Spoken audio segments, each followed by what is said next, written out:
Um, Thank you. Hi, everyone. I'm calling this meeting to order. It is Friday, January 28th, and this is our annual community linkage meeting.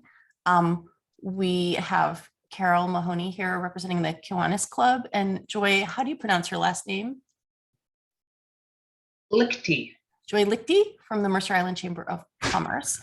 I thought we've got a couple of other attendees kind of probably on their way in, but so I thought we might just introduce ourselves briefly. All of us, especially some of us are newer board members, and then get into some updates and so forth.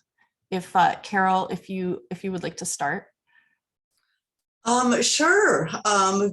You basically want a report of what our Kiwanis Club is doing? No, this part is just like, tell us a little bit about yourself, because I've not met you before. I assume you've taken over from Craig in his role. Is that correct?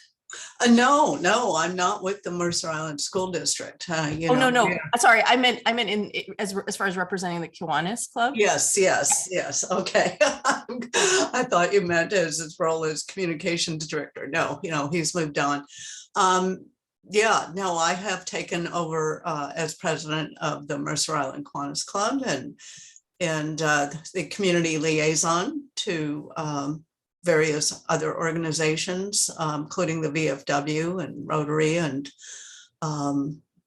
the chamber and whatever else whatever else he was connected to. So yeah, I've been with the club for maybe 6 years now, but I've been in Kiwanis for almost 25 years. So yeah, it's been a great journey and I've enjoyed every minute of it. We're still trying to, attract more members to service organizations. A lot of service organizations are struggling. We've lost some members, have passed away, some have moved away. So, we're hoping to, by getting more involved in the community and continuing what we're already doing, that will attract some new members. Thank you. Thank you. Joy, do you want to introduce yourself? Oops, I got to silence my phone. Sorry. I'll mute myself. Yeah, hi, good morning, everyone. I'm Joy Lichty with the Mercer Island Chamber of Commerce. My title is Interim Executive Director. You probably all, some of you may have remembered Lori Guyven. She was my predecessor.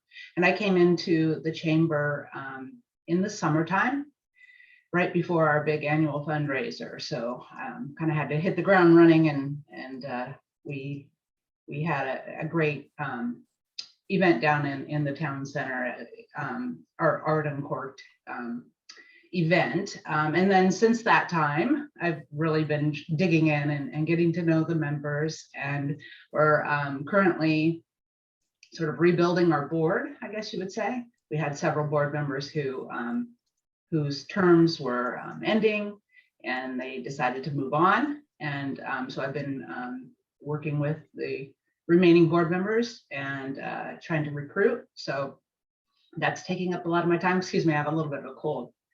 But yeah, my background is the energy industry. I spent 25 years in energy, electric utilities in the Northwest. I've worked for 3 going on 4 electric utilities. I'm really excited to be with the chamber, though. I'm very passionate about the community. I've lived on the island here for a very long time, have 2 children who have already graduated out of the Mercer Island School District, and 1 more coming through. He's a 2nd grader. So I have very much older children and then a younger one. So it keeps me busy. But anyway, I'm really excited about this meeting. Sorry, I'm kind of long-winded. I'm looking forward to kind of seeing what this is all about. Nice to meet you all. Thank you so much. Nice to meet you too. I have the same split among my children. I've got 2 seniors and a 3rd grader. So having said that, I've been on the board this is my 3rd year on the board, and I'm the current president. And I've been living on Mercer Island since 2012. David? Sure. I'm David D'Souza. Been on the island about 20 years now, 7th year on the board. And I'm from a tech background, but also have 3 kids who've gone through the district, 2 in college right now, and a senior. Dan, I'm just going by the order people are on my screen. I'm Dan Glowitz. I have a 4th grade girl at West Mercer and a 6th grade boy at IMS. I'm also a graduate of Mercer Island, a class of '99.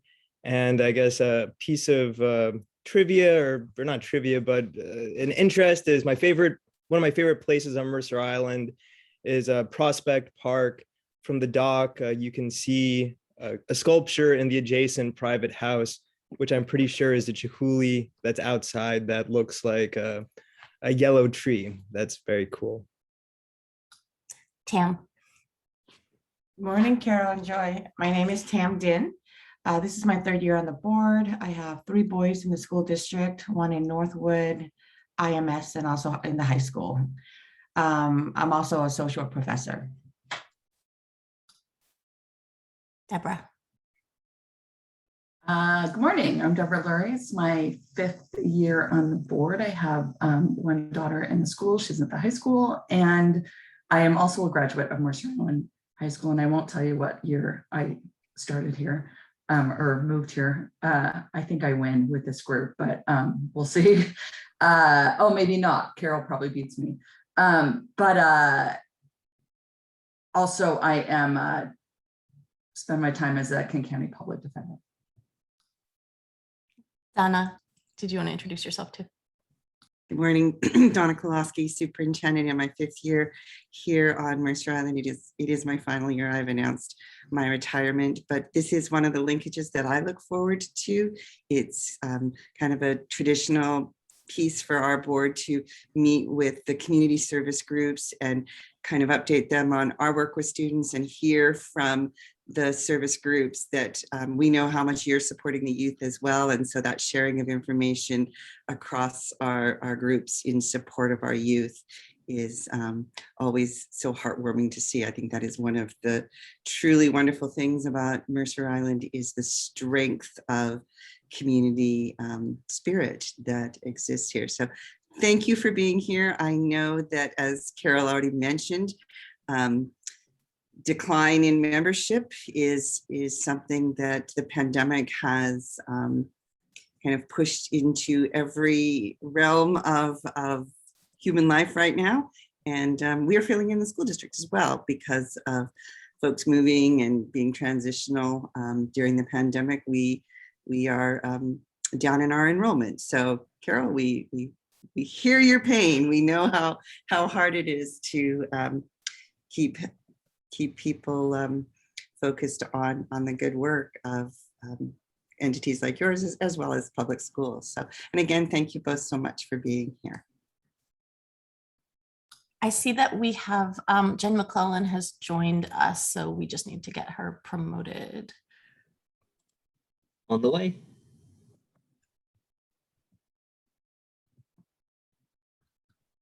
And there she is.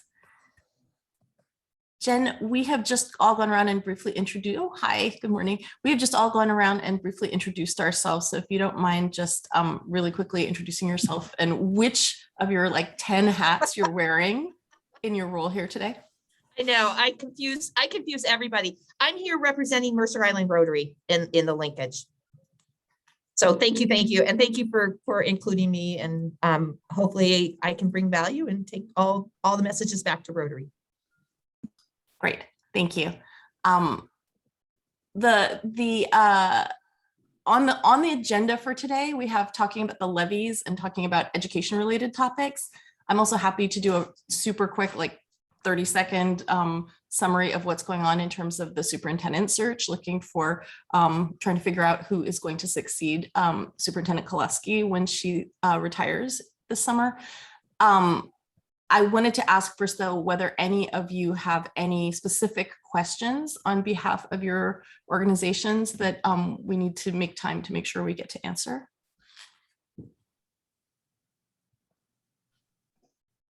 Nothing from the chamber specifically, no. Okay, if no one's got any specific questions, David, would you be willing to give us a kind of quick update on the levies? And sorry, my cat is a quick update on the levy situation. Yeah, sure. As you know, we've got 2 levies on the ballot from the school district, the Educational Programs and Operations Levy, and then a second one, Capital Projects and Technology. Actually, I should probably have Jen do this update, but that's another hat. So the board posted both these levies up a few months ago, and it's on the ballot for February 8th. So make sure everybody watching this votes. It keeps our schools funded. The Educational Programs and Operations Levy funds just extensions above basic education. We've got expectations of a really great public education for our kids, and these levies help do that. And it gives us local control, so we meet the needs of the local community as opposed to what the state would direct us to do. And this has allowed us to do things like a 7th period day at the high school that gives kids an opportunity to take extra credits, extra electives, credit recovery in case they fail a challenging course they've taken. They have more options to succeed during the day. It's also about 40% of our special education budget. We've got a very high quality special education program on the island that attracts a lot of people to the community for the program. And to be able to fund this, it's not fully funded by the state or the federal government. The local levy helps us do this. And so much of this is staffing to produce just great programs and in our school. The second one is a capital projects and technology levy. This allows us to maintain our buildings. Our buildings have been 30 plus years since the last remodel, much less when they were originally created. And it allows us to lengthen their lifespan of these buildings and keep them updated. The other piece also is technology.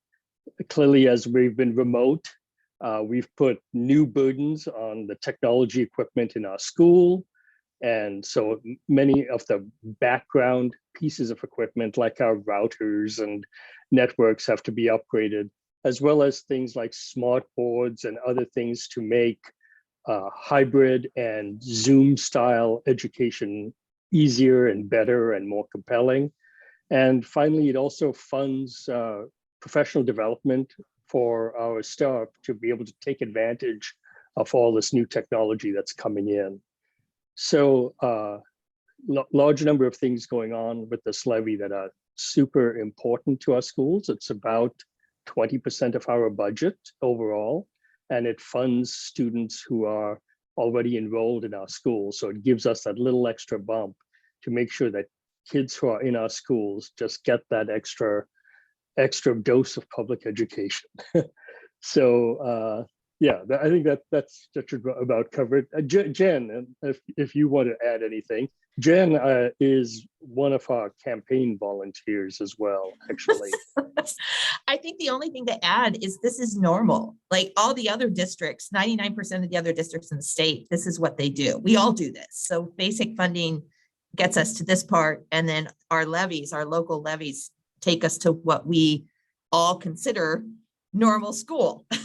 So I just want to make sure I think people know that Bellevue is really pushing their levy, as is Seattle. But this is normal school funding. And the final message I always say is just tell everybody to vote, and please vote yes. I'm going to say that, just please vote yes. So thank you. Thank you. Thank you so much. I wanted to mention, just as a thing you guys might not know that much about, and that is relevant at least to Joy, to the chamber, I think, and some of your members, that this last year in the fall, the district opened the new Pathways building. So the adult transition program, it's next to Northwood Elementary School. And it's this like super beautiful modular building that I would personally move into in a heartbeat. But it has different stations where students can learn job skills and practice sort of independent living skills, things like making a bed or like dealing with, loading a dishwasher, that kind of thing. And it's fantastic, very long awaited, since that program was previously kind of shoehorned into another program. So that's we're very grateful for the work opportunities that our students get during both normal times and COVID times, some of them. So that's worth a visit if you can. It's really a fantastic location and program. Can I jump in just a little bit, Maggie Ty? And we appreciate the chamber when they've come to the linkage before. We've talked about members of chamber business owners who have hired our students and help with the internships that work through our Pathways program. So I know there are chamber members that we are really grateful for, because they have been so supportive of helping our students in that transition to work life by interning many of our students in the different business opportunities on Mercer Island. So please extend that thank you to your members when you report out to them. I will, and actually, if I could maybe get a good contact for the program at the Pathways building, that would be wonderful, so that I can just establish a connection there and maybe kind of refresh and remind our members about it. That would be great. We'll email that to you, Joy. We'll have the executive assistant who reached out to set up this meeting with you. We'll email you our contact for our special services director, as well as our teacher in the Pathways. Perfect. Thank you. Donna, did you have other kind of education related topics? That's what it says on the agenda, but I didn't know what you wanted to cover, if anything. Really just any questions that might be out there from the community service groups. We know there's always potential rumors out there about what's going on. So being able to give the accurate and correct information with any of that. If there's any questions about anything specific, would love to answer those. But I think that the other work that the board is very engaged in is the superintendent search. And that's back to you, President Tucker.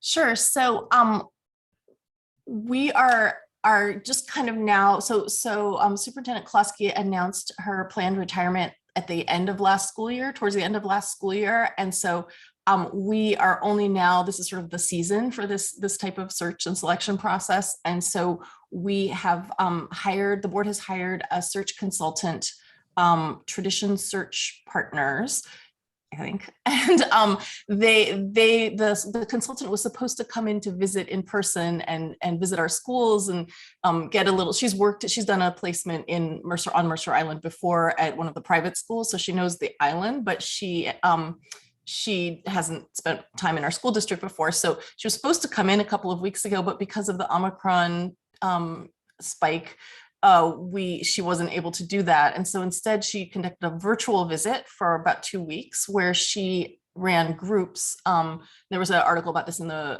Mercer Island Reporter, and it's been on our website as well. And the groups were groups of 10. And so she met with more than 120 parents, teachers, staff members, community members, et cetera, and just listened to them, kind of like listening sessions in terms of like what their priorities were in terms of hiring the next superintendent. And I'm glad this camera doesn't show how messy my desk is. Excuse me. So the priorities that the groups came up with, I'll just read them really quickly. Number 1 has a collaborative communication style. Number 2 has a coherent vision of how to foster academic excellence in a positive social emotional environment. Number 3 is a systems builder.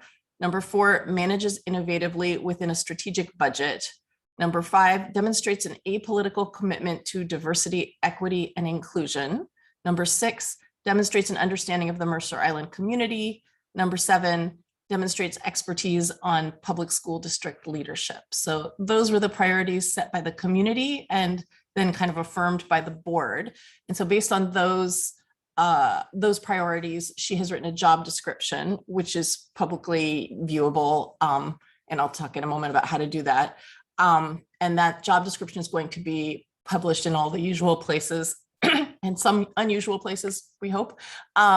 As of February 1st, that job posting will be up for a month, but during that month until February 28th, she'll be already starting to kind of, filter out resumes and applicants and collect a group of applicants to present to the board. So I'll be helping her with that review process and get other board members involved as needed.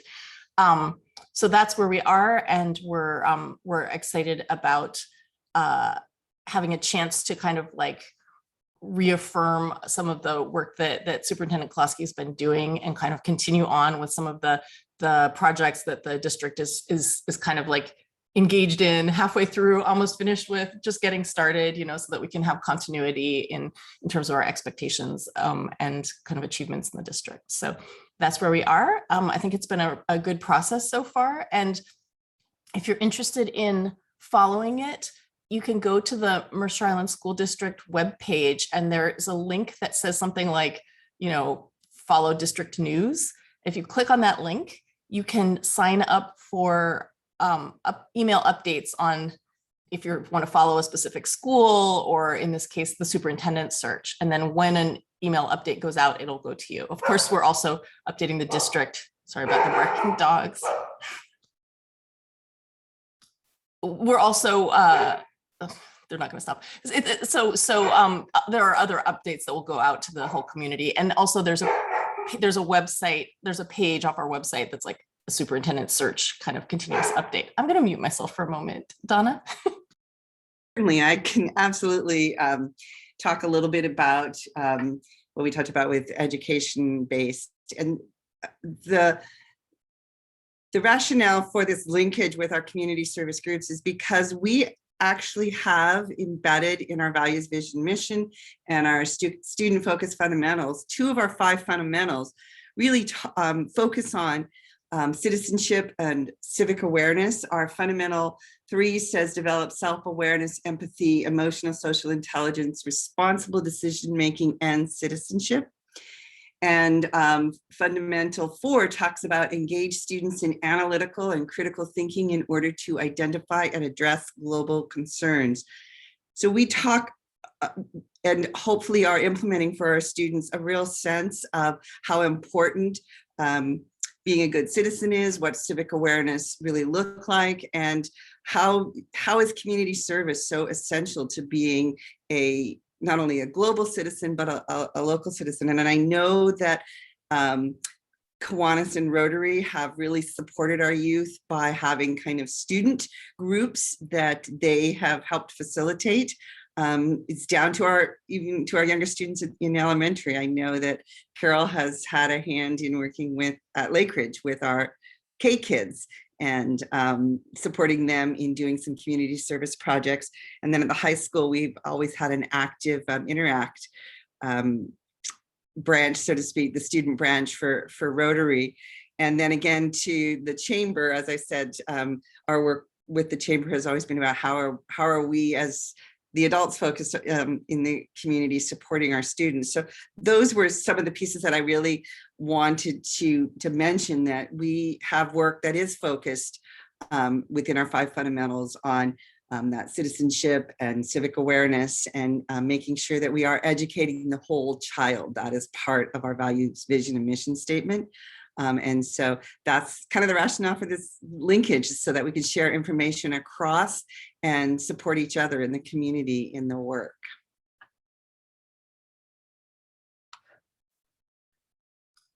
Go ahead, Carol.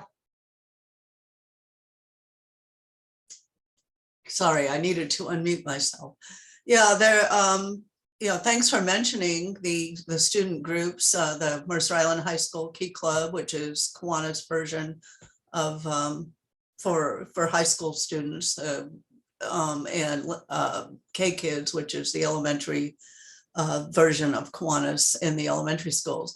Right now, it's been a challenge because the Lakeridge, I don't know if it's just Lakeridge or the other elementary schools as well, but they're they didn't, because of COVID and all the challenges of trying to figure out like remote learning last year and get back to in-person learning this year. You know, the K Kids Club was put on hold. I think other clubs were too. And the Mercer Island High School Key Club did meet all through COVID. We had a great Key Club president that was really good at technology and, you know, had the meetings on Zoom. The meetings now are back to being in person, which is great, but you know, service projects now are kind of on hold, which is kind of hard for them to earn the service hours that they need and desire for their club because of the restrictions. Yeah, even though our flag service that we do is outdoors, there's still hurdles to overcome with you know, faculty needing to be present and things like that. So we're struggling to still provide that quality of community service for our young people during COVID. So I'm just curious how Rotary has handled that, and if, you know, if we could maybe and find out, you know, what worked and what didn't work, maybe. Yeah, I echo that as well. I think we've struggled with the same issue with our Interact Club, with being remote and not having the ability. And of course, I think also everybody was scrambling so much that clubs just in general didn't necessarily get as high priority over the last 2 years because everyone was just trying to figure out how to make school work. So we're hopeful. The Interact Club is plugging along, and great kids and wonderful. And now that clubs can actually meet in person, I think I'll echo what you say, Carol, is we're excited to hopefully move forward. It may not be exactly what it looked like before, but we're hoping we move forward and can continue to support those students because they're just incredible students. And then to see how, as a club, we can start to build some programs back again that we had before, where we can utilize them and have them influence us. So both ways. So we'll see what happens. Everybody's very hopeful, but looking to the future, definitely. We are very optimistic, Carol. We had actually planned to have this meeting in person. We usually have a time together where we can share a little bit of a continental breakfast. And of course, with the Omicron, we determined that we really needed to pivot for the health and safety of all of our guests who were going to be coming in. But we did batten down the hatches after our winter break because of the Omicron spike, but it is declining. And so I am super optimistic that we're going to get back to the space we were in prior to our December winter break, where we were starting to add more in-person activities. Certainly, yes, as you can see, Ms. McClellan is doing her due diligence of wearing her mask, and masks are mandated in our school settings. But being in person does make such a difference, particularly for things like clubs, where we're really focused on that social emotional side of our student work. So I am hopeful that as we head into February next week, that we're going to be able to again kind of loosen the hatches, so to speak, so that we'll be able to have more in-person meetings, especially with the groups that are smaller. It's something that I know everyone's looking forward to, and I get daily pressure. When can we start doing this again? And so watching the numbers carefully, and we're excited. Our community has done an amazing job during this pandemic of supporting the community through vaccination status, which is off the charts for the region. And then again, just the other mitigation strategies like masking have been so well tended to that, yes, we've had transmission. Everyone has, but we've also been able to keep that very minimal within our schools. So looking forward to the next month, bringing some release of some of the tightening we've had to do. And then for springtime, I am super hopeful that we are going to really be able to expand for everyone's sake to get back to our in-person clubs and activities and things that really make the culture of our schools. And timing wise, hopefully the weather will be, just as things will be opening up again, the weather will be improving and staying improved, not like icing over at random. So people can do more things outdoors too. I think we've all gotten very creative the last few years about how we meet. Joy? Yeah, I thought I might, this might be a good time to kind of mention something that the chamber had going. So I don't have the benefit of all the history of different activities and programs that the chamber and the schools have collaborated on and whatnot. But I did feel very fortunate coming in, and when I came in the summer, had an intern who was helping with social media mostly during the summertime, a high school student. And then another one came in and wanted to volunteer at the chamber. And when I found out that that student had experience at KMIH at the radio station, we immediately started, talking about ideas like what could we do around something with the radio station. So many of you might be aware that the chamber and students at KMIH presented a candidate forum for the city council positions. And the chamber, as from what I know, has remained neutral, I guess, not endorsing any particular candidate. And so we did not do that this time around either. But what we did do is, we had a candidate forum, and but we couldn't have done it without the students. So yeah, Joe Bryant and Natalie Woods were wonderful to work with, and we're kind of hoping to continue, maybe do that again or spin off of that and do something different. But I see a lot of potential there, and I just wanted to say, the interns have been wonderful. So if without them, I'm an employee of, I'm the only employee and I'm half time. And so it's just been wonderful to have their help. So I just wanted to mention that too. That is so great to hear. Joe, we have amazing students and they've done tremendous work. And one of the other hats that Jen McClellan wears is our CCR coordinator. And so I know she's probably listening with that ear a little bit as what are some intern opportunities, particularly for our students who are on that business pathway. Joy, and I'll put my CCR hat on. Actually, we haven't released it yet. We have to do a press release, but Joe was just named Educator of the Year by the National Broadcast. And I don't have all the details. It just came in this morning, but so excited for him. So we'll get a press release out for him. He is just amazing and incredible. So always reach out to him, reach out to Natalie.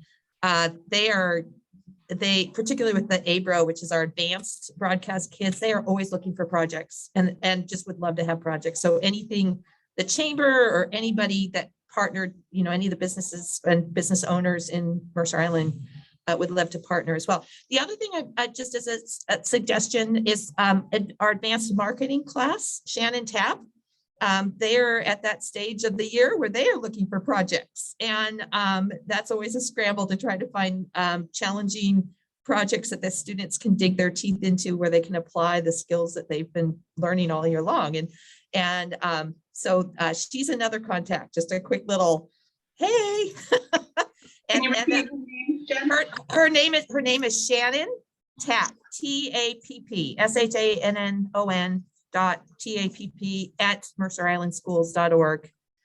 And I can connect the two of you, but she's always like, what can I do? What can I do? And so anyway, and they have obviously phenomenal students in that class as well. So we will send you the list of contacts, Joy, in a single place, so you'll have them all.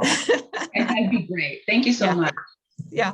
One of the other board members suggested maybe a quick update, Donna, on the field projects that are being considered, if you're able to do that. Great idea. In fact, why don't we let Director Glowitz do it? He's the one who suggested it. So I think that's a great idea. Yeah, so the update is the playing fields on Mercer Island that we have like by the high school, it doesn't allow for certain sports very well, like girls softball, I believe is one of those. And so there is under consideration 2 plans for fairly extensive updates to the playing fields to allow more sports to participate and to increase the capacity, which lags neighboring districts to accommodate all activities. The 2 options are some updates to the Mercer Island high school playing field, but there's some limitations given the size and just the parcel of land. And the other option is to the playing fields at the south end of the island by the middle school.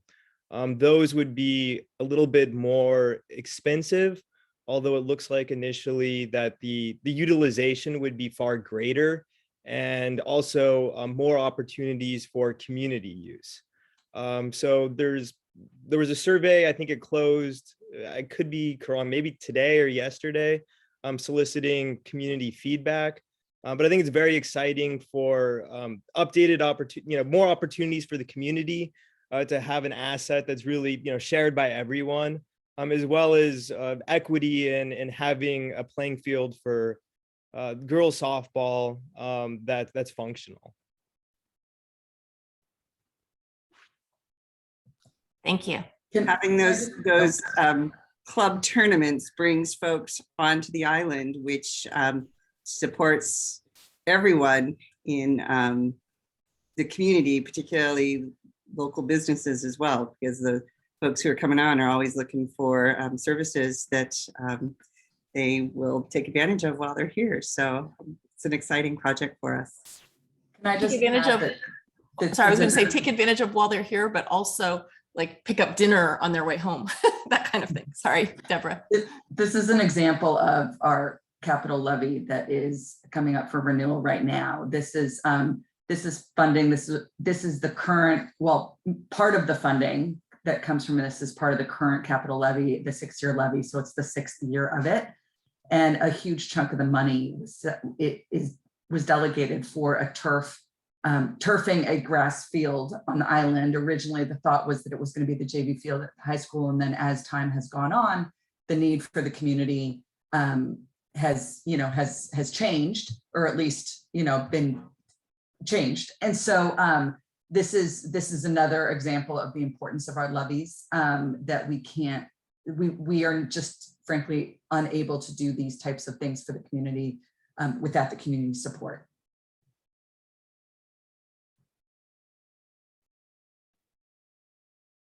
And I think it's also an example of a shared resource that's not solely for the school district, the schools, but for the community at large. And to recognize that some of the infrastructure that we spend, from the schools, whether it's Mary Waite Pool or the playing fields, is really a community-wide asset to be used by all. Thank you for that. And I think it also highlights the cooperation between the city and the school district, because these fields end up getting scheduled by the city.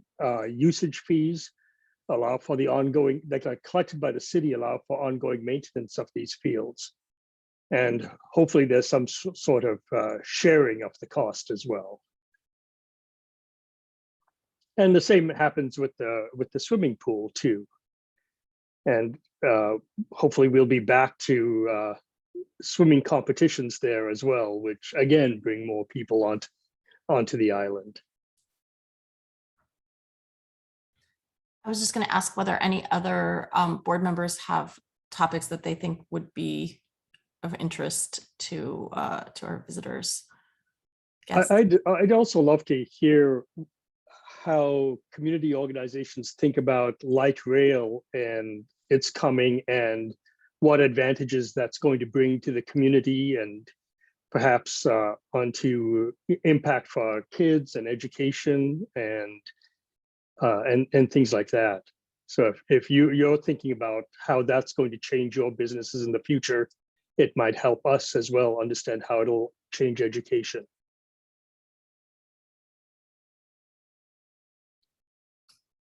Carol? Yeah, I see it as having a lot of potential to bring people that were not necessarily ever going to go to Mercer Island, but now that it's going to be more accessible and making it more of a tourist attraction, for lack of a better term, sort of like what Bainbridge Island has with their ferry dock, being right there in their downtown section, that a lot of people come there for the weekends and just kind of, go through the shops and make it sort of an outing. And I'm hoping that perhaps that will happen on Mercer Island as well, that people think, oh, I'll get off the light rail and I'll just, walk a couple blocks and go through the shops downtown and, go through the chocolate places and the French bakeries and all the good eating establishments and have some wine and all that. So that's kind of what my vision is. I don't know if that's actually going to happen. I did find out that they, to kind of deter people that maybe are not, have the best interest of the community at heart, for lack of a better term, from getting off there and trying to, work their way in, and for whatever purpose they have in mind, that there is going to be an extra police presence there, that they're going to staff 2 police officers, so that there will be some kind of watching for that, because I guess crime has increased in a lot of areas, not necessarily on Mercer Island, but other communities are complaining of increased crime, car prowling and all kinds of break-ins. I guess home break-ins are down because people are home more, but now cars have become a target. And yeah, that's a concern I think a lot of people have. Thank you, Carol. Dan, I see your hand is up. Yeah, I was going to say, I think one of the sort of building on the comments about business and sort of what that brings to the island when it comes to Riot Games, new lease, I would say it's one of the things that I've heard the most of from the community and the excitement, particularly from high schoolers and from other students who play many of the titles that Riot Games puts out. And I think it's a wonderful opportunity for hopefully what it will do for lunch and dining opportunities in the downtown, and then also potentially the school district reaching out to Riot Games for internships and other opportunities for students to become involved and to get exposure to what it's like to work for a very prolific video game company. Joy, I see your hand up. Thanks. Yeah, I'll just piggyback on what Daniel said. Absolutely. I mean, on the whole, what I've heard from chamber membership is nothing but positive about the coming link light rail. There is some lingering. I don't know if you're all aware of some legal kind of entanglement between the city and Sound Transit. That's still getting worked out, but I do have a liaison at Sound Transit, and we've been trying to sync up on early action opportunities and kind of getting out ahead of potential concerns, questions, some of those that have already been mentioned. So I'll continue to work with Sound Transit and hopefully bring some of that back here to this group. I also have talked with Riot Games, and you're exactly right. One of the things that attracted them to this location was the light rail station here. So yeah, there's going to be a lot of opportunity. It's just that there's also a lot of work that has to be done to make our town center more attractive, more walkable. We need to create incentive to bring different types of businesses to the town center. We need more restaurants, we need more retail. So those are the things that we're sort of thinking about. We also need really improved retail. So those are the things that I'm hearing a lot of background noise. Yeah. Those are the things that the chamber's kind of focused on around the link light rail. But yeah, overall, generally a lot of, you know, positive feedback from memberships. I think there's also from the other point of view, not just bringing people to the island by light rail, but people getting off the island by light rail. You know, I think for kids, for high school students in particular, for them to have more opportunities to go to downtown Bellevue, for them to go to downtown Seattle, you know, to get to different parts of Seattle. Kids who don't drive yet, or kids who drive and are comfortable on the island, but the idea of, you know, driving on the freeway and parking downtown is very daunting to them. I think light rail is going to be fantastic for those situations. I think kids tend to feel a little bit cooped up as they get into the sort of age 16, 17, 18 on this island. And I think it'll be amazing for them to have opportunities to get off by themselves under their own. So I can't speak to Rotary as a whole, but we do have an extraordinarily diverse membership of many people that have multiple opinions that range from the island is going to explode and it's never going to be the same again to this is the best thing since sliced bread. So it's a full gamut, and it is a deep and long and in many cases passionate conversation, depending on who you talk to. I think the single concern is traffic. I don't think necessarily the light rail is the issue, because it's wonderful, just everything that everyone said about being able to get into downtown and be able to do all that. It's the current concern about off-islanders coming on and parking. That's a big concern. And then of course, even islanders, you know, if you're on the south end and you want to commute, you know, how does that work? So the park and ride fills up.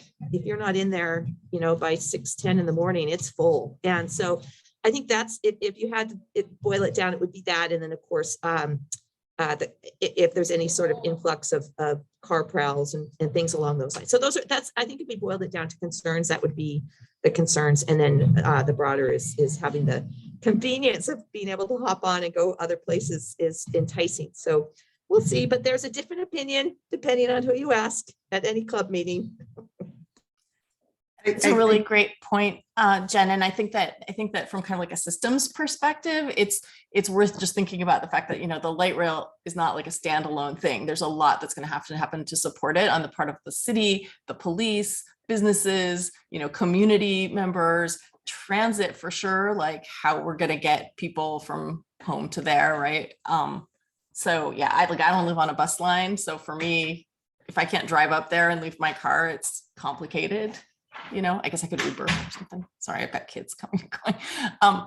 So for us as a large employer, about 500 employees, about 2/3 from our last study live off the island. And so how will the light rail facilitate our employees being able to come onto the island in a little more environmentally sustainable way versus everyone having to bring their own car on? Of course, our schools are spread throughout the island, so it becomes, again, that complicated piece of once you get to the downtown Link Light Rail Station, how do you then make it to your site where your working is going to occur? So I think there's some interesting ways that the district can help that. We do have a sustainability resolution, and I think our employees being responsible in that is important too. So some future conversations as that becomes, and I'm setting it up for the next person, right, in the next board, those future conversations about how do we support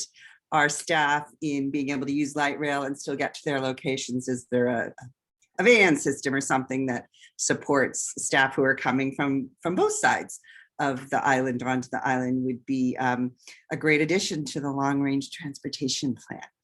Not that I want anything more for staff right now, but I think in the future that would be an interesting addition. That's a great thought. Yeah. I have one quick question, and it's when I sent out does anybody have any questions email. Wally Booz, who is our, for Rotary, he's the one that manages our student, anything that having to do with students or youth in Rotary. He asked a process question that he's struggling with and wanted to check to see how best to handle this in the school district. Rotary decided to do a scholarship this year. And it's a nice size scholarship. And he is struggling getting Mercer Island High School students to apply for it. And it's not because Mercer Island students don't need scholarship. They absolutely do. This is for college. So they'll be college seniors. And just struggling getting it in front of the student body and the parents and all that. And the question again from him is the best avenues to do that. Didn't know if we should send him to Ian Henry or what to do to get that out there. And what's happened is it's been open since October, and tons of applications have come in from Bellevue and Seattle. And there's been I think just one application for Mercer Island High School. And so they've extended, we have extended the deadline. The deadline was February 1st. It's now pushed out to April 1st. And so just wanted to follow up and see best suggestions on how to do that. I wonder about the wonderful radio students that we were hearing about earlier. You know, there's radio, there's morning announcements, there's the newspaper, like the student newspaper. There's also PTA, like high school PTA, and of course Ian. Yeah, I was going to say social media is, we know one of the best ways to reach our students. So Ian can support with that, Jen, and connecting with Ian, he can help get that message out. It is trickier with students, and if it's something new, hopefully it will gain momentum over time and will become something that our students are, when they see it awarded to a Mercer Island student, then that will increase the activity over time. And to echo Maggie Ty's thought, I think morning announcements would be a fantastic way to inform people. All right, thank you guys. We're about out of time, and unless anyone has any final thoughts or comments to share, our group is going to have to now get off of Zoom, get ourselves over to the administration building and get set up for our next meeting, which is from 9:30 to 12:30. So out of Zoom and into the frying pan kind of thing. So does anyone have any final questions, comments, anything? No, well, this has been great. Actually, it feels much more, it feels like much more news to share and kind of like updates to share than in the past, because I think things are so different right now. It's not just like business as usual, like it was kind of when we did this in, say, 2019. So thank you all very much. Thank you. Thank you, everybody. Thank you so much. Bye-bye. So we are going to, I guess, recess for half an hour, and then that'll be in continuation when we get back together at 9:30. Thanks all. Bye-bye. Thank you. Bye.